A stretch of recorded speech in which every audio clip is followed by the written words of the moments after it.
What's up, guys? Welcome to part 5 of this showdown between the Nexus 10 and the Microsoft Surface tablet.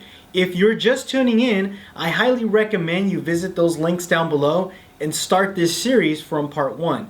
Now in this part we'll be talking about hardware and a couple of other little miscellaneous things. And the way I want to start things off is by comparing both devices equally. In other words, what do both devices have that are the same? Then we're going to start doing the pros of each device and see who comes out on top. So let's get started.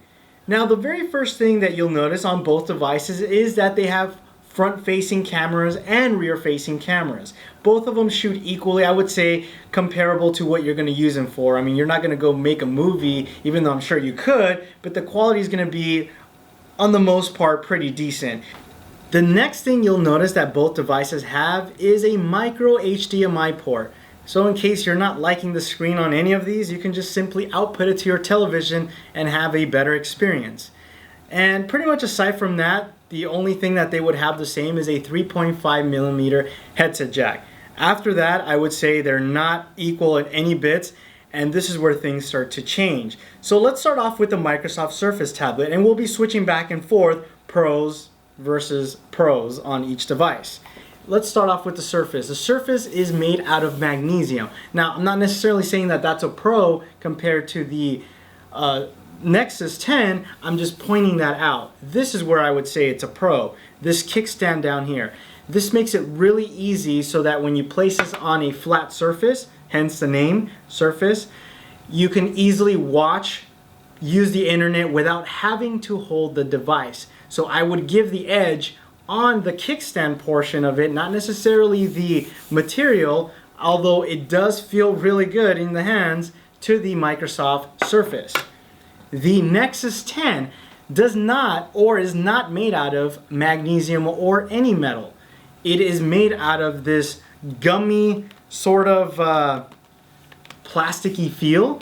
However, it does feel really good in the hands, and it's a sort of a sticky material so that when you're using the device, it's not going to slip out of your hands.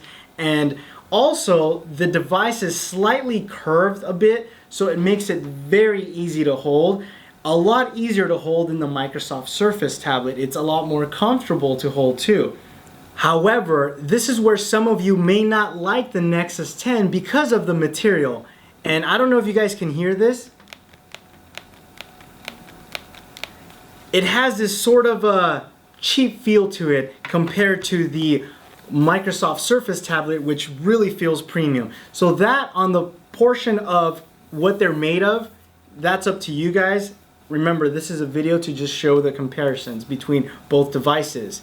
The other thing that makes the Microsoft Surface different from the Nexus 10 would be that it has a full USB port. That's right, full USB. You can easily plug in a mouse, a video camera, you can plug just about anything, a printer, and it will work. Most likely out of the box too. I haven't had any issues with that.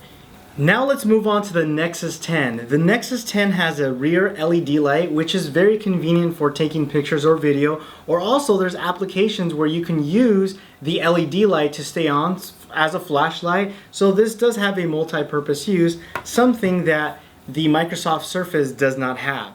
Speaking of cameras, the Microsoft Surface tablet has angular cameras. In other words, they're shifted about 20 degrees so that when you have the tablet facing this way, the rear camera is actually shooting straight and forward. Also, when you're recording, when you're doing any videos, rather than doing this like let's say on the Nexus 10, you could easily record this way looking down, and it's going to have the camera facing, once again, straight forward. So that is very nice, something that I would say Microsoft thought of and is a really huge plus. The Nexus 10 is not using a proprietary charger like the Microsoft Surface. This is using a micro USB port, which I would consider more of a standard format, especially those that already have an Android device. They don't need to use a different type of charger, where the Microsoft Surface does require or has a proprietary magnetic charger, which is nice, but can be inconvenient to have to lug around another charger when you're traveling, backpack, whatever. So that might be a negative for this. The bonus of the Microsoft Surface tablet, as of making this video right now, meaning I don't know what's going to happen down the line, is that it has this cool keyboard that you can attach to. The thing about this keyboard is how nice it integrates with this tablet. Everything like shortcuts and features really enhance the experience while using the Microsoft Surface tablet. Now on the Nexus 10, you don't have any dedicated hardware keys, and neither does the Surface tablet. However, you still need to push this Windows button in order to go home.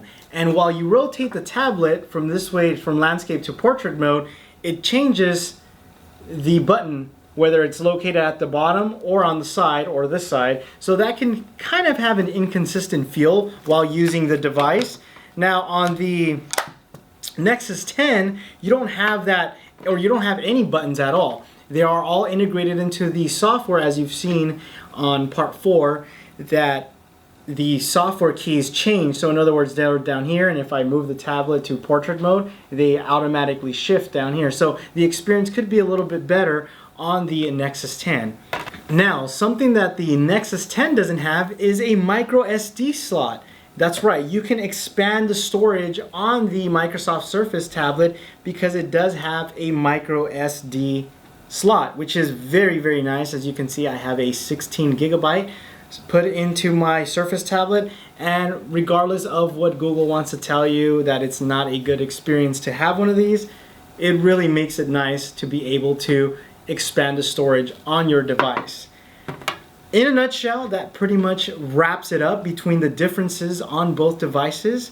Now, which one is better? Which one do I think it's better? Well, remember, based on I use both devices pretty much equally, I would have to give the edge to the Microsoft Surface tablet. Why? Because of things like the USB port, the expandable storage is very nice, but most importantly, I would have to say the keyboard dock. The keyboard dock makes a huge difference, and especially when you're writing long emails or you're drafting something, I would say that this is very nice. Not only that, it doesn't really add any bulk to the device. If anything, it's very nice to protect the screen while traveling. So I have to give the edge to the Surface on the hardware side.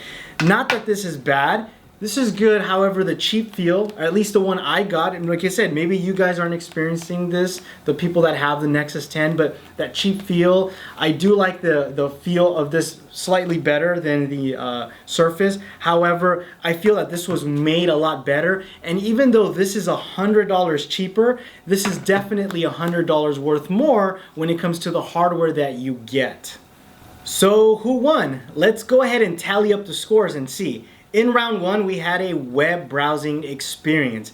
Being that people buy tablets to browse the web, it felt appropriate to see what kind of experience you get right out of the box. The Microsoft Surface tablet, hands down, gets that one, mainly because you don't have to tinker around with the settings or download a new browser. As you can see from the Nexus 10, in order for it to compete with the Microsoft Surface tablet, we had to download Dolphin. And even with Dolphin browser, you still can't compete with the smoothness of the Microsoft Surface tablet. So round 1, we gave it to the Microsoft Surface tablet.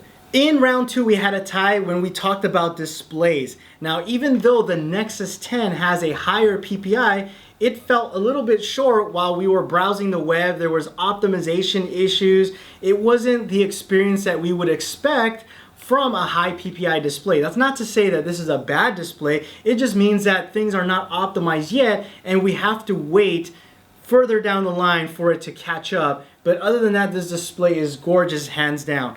The Microsoft Surface tablet had better color saturation, offered a lot more accurate optimization when it came to the web. You didn't have pixelation. So it was sort of in between of who do we give it to. Both devices clearly need time for them to mature. So it was a complete tie. The third, we talked about performance, and the Nexus 10 hands down won this clear winner. The apps loaded a lot quicker. Everything overall, the experience was a lot snappier. And no doubt, performance was on the Nexus 10. In round 4, we talked about operating systems, and the Nexus 10 took that win because of its mature operating system and, of course, tweaks and customizations that you can do. However, even though this is the new kid on the block, the Microsoft Surface tablet, I must say that it's only been 1 month since its release, and I can honestly say that when Android released their first tablet, the very first month, it was not as good as the Microsoft Surface tablet. So I would say that being that this is the first month and still things need to get more up to speed, Microsoft has done a great job, and it's a very capable operating system. Now in the last round, we gave it to the Microsoft Surface tablet, which means we have a tie. So in the next video, I need you guys to help me find a winner. I need you guys to send me a tweet. I need you to send me a Google Plus message. We're going all out. It doesn't matter. We're just going to have a speed round, compare both, and you guys let me know some advantages that the Microsoft Surface has over the Nexus 10 and vice versa. And I'm going to let you guys decide who the winner should be. So please guys, send me a tweet, send me a Google Plus message, and I'm going to let you guys decide. Once again, thanks for watching. Stay tuned for this video in the upcoming weeks so that we can see who the real winner is. Thanks again, and I will see you in my next video. Adios.